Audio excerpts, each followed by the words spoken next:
Hi Denise, hello Toastmasters. Easier to say and harder to do. I think much like public speaking, there are, for a large percentage of us, a real trepidation and fear of the negotiating process. And Brandon and I were having a laugh before the meeting, and Brandon asked me, I don't know if he was making wise or not, if I'd ever been involved in a negotiation. And I gave him the arched eyebrow and said, well, haven't we all? And you think negotiation, you think buying a house, you think buying a car, but life is full of negotiations, and we all have them all the time. Maybe you and your colleagues were debating where to go for lunch today. So negotiations are big, small, and in between.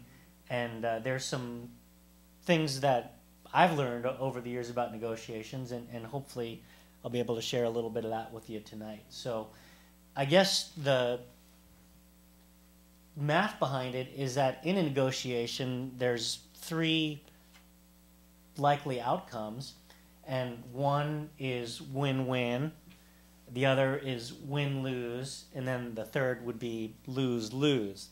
And let's just kind of run through some examples of what each of those would look like. So let's just, for sake of example, say that there's one orange, and Martha and I both want the orange. So one of the things that we could do, does it sound reasonable, Martha, that we might split that orange? Does that sound right to you? I'm pretty hungry. I'm not sure that would be very satisfying. Doesn't sound very good, though. So maybe I could trick you out of it, and then the whole orange is mine? I like the half better. Yeah.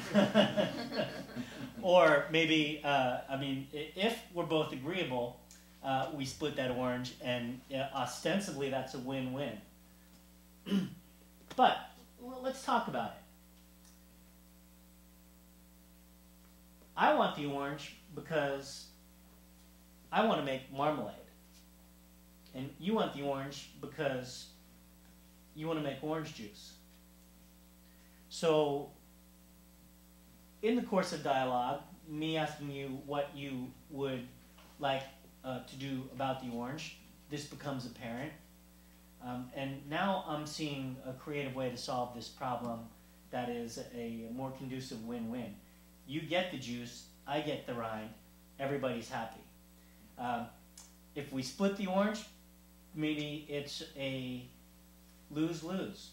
If I steal the orange from you when you turn your back, that's a win-lose.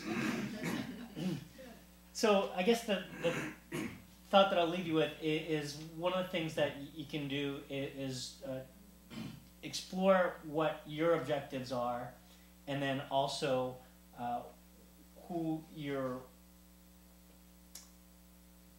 in this case, competing with for that orange. Ask them, and be candid and be forthright about those, and try to find a feasible solution. In the course of how you're going to make these negotiations, just like anything else, I mean, there's sort of an ice-breaking period, just like the first speech in Toastmasters. And unless we've established a history, maybe what I do is make nice with Martha Ann right away, and just make a little small talk and sort of get things warmed up before we get into the negotiations. Being thankful and being honest about what you want. And this is a time where using I phrases really makes sense. I really want the orange because I've got marmalade on my mind, and all I really need is the rind. I think we may have a way to work this out. And then also stick to the issue. I mean, let's just kind of stick to the orange. Let's not talk about apples. Let's keep it focused on the orange for that. Knowing what you want Martha, and helping you understand what I want, again, mainly to a creative solution as far as that goes. There are, I mean, all kinds of examples on negotiation, and I jotted down a few of them, and I'll just remember last year, our president, or was it even earlier this year, in Congress, and what they negotiated out ultimately was a health care bill. My neighbor just acquired a 44-year-old Volkswagen for $12,000. I mean, I told that to my parents, who probably bought the same car in 1966 for $2,000, and they nearly had a heart attack. But my neighbor mentioned that the seller, he met a price, and it was a fair price, and it's a win-win for him, and also for the seller, who got a handsome sum for a leaky old car. You can and will, in the course of buying a home, be involved in a negotiation, and those can get very personal.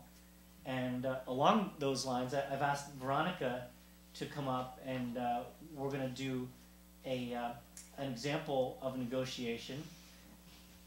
And you can either sit or come up, that's up to you. Come on now.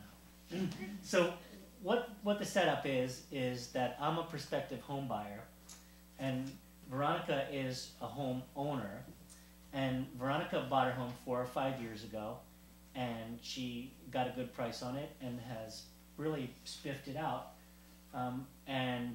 Although she put it on the market, I guess there's some wavering in how much she's really interested in selling the home. And we're just going to go through an example of how this might work.